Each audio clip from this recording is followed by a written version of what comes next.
there's so much that our young people, or whomever, they're not aware of the making of the treaties. I'll say the making of the treaties in Treaty 4 and Fort Capel, and also some of the bands, First Nations didn't.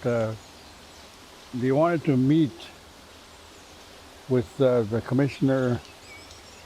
I can't think of his name right now, but Laird. But anyway, Chief Waywayseecappo, and Aztec and all these Pasqua and Poor Man, and they wanted to wait. They said, let's wait until we meet with the commissioner over in Fort Capel. But they had already traveled enough miles away from that area. They camped, and they said, well, that's when that idea came up to have it here, the adhesion to Treaty 4, where the Assiniboine and the Saskatchewan River meet, and that's where the chiefs came. There's some history that I'm still working on with Elder Dr. Bone and Elder Dennis Whitebird in regards to Shawanaga Nabe. That was the name of the chief in Rolling River, Tipanesi being. You see, all these words that I'm saying were used in that time, back in those days. And there's another one, Kishigo. That's Dr. Bone's leader from years and years ago. Now, Dr. Elder Bone sides with the Treaty 2 area. And our elder Dennis Whitebird, I know I last talked to him, he said yes, we were a part of the signing of the adhesion to Treaty 4 at Fort Ellice, Agoiting. That's what it's called. Agoiting is a famous word for treaty days. Agoitivin, and that's I guess that's. There's more yet to be found in regards to this famous, I call this a sacred. I call this place sacred. That's how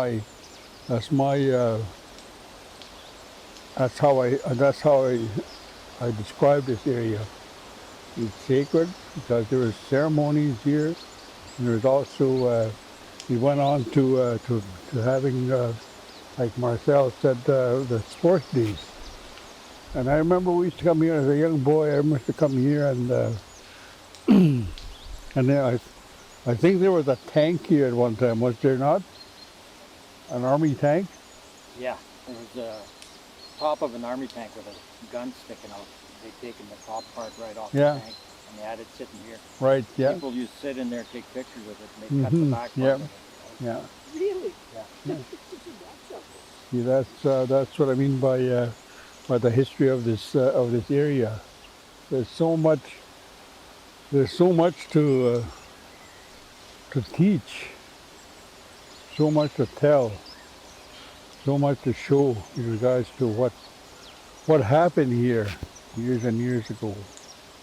We talk about the cemetery that might be over there and over here, and also the area this way, and that's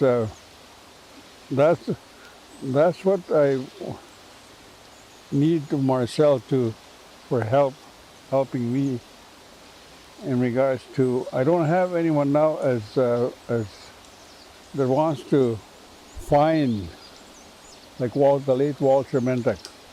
He's very strong in this area, and I'm trying to carry on as to what he did for us in Waywayseecappo, and I'm trying to follow up with all the information that I've gathered up through the years. And when I talked to the elders, when I talked to my late stepfather Hugh McKay, he had a lot of stories about this area. His favorite story would be yes, it's a good place for people to gather. All nations gather. we have many stories about this area, and there were other elders. There were some of these fellow elders of mine. They always go back and saying, well, you know, my grandfather, my father, my mother, they were told to be quiet. You learned that in residential school. So I always find that some of this information, they say, some of this information that you're asking me was never told to me by my elders. And we were never taught about the famous Sakoitiwin, the treaties being here. We did not know. And yet we're just a stone's throw away from Birtle. So that's the saddest part of my history in regards to not learning, not being taught, instead of being taught about the famous St. Lawrence Seaway. And there was also the Gaspé Peninsula that I was taught. And today I still don't know where the heck that is. But this is where I want to find.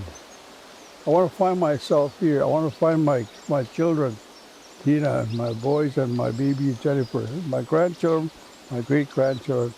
And the elders say, beyond the future generations. That's why I always say that we need to teach. We need to show what happened here. There's so much to be asked, and we're going to find that. I believe what my late stepfather used to tell me, a sema,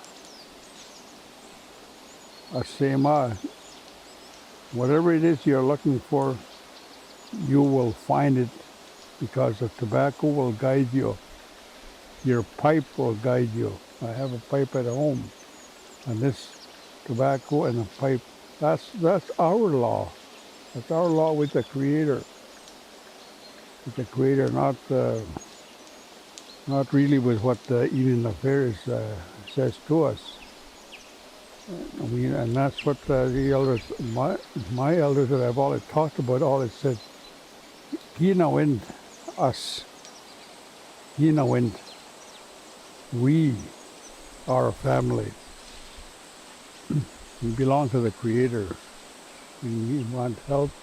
And that's why I said in my prayer that this tobacco will help all of us.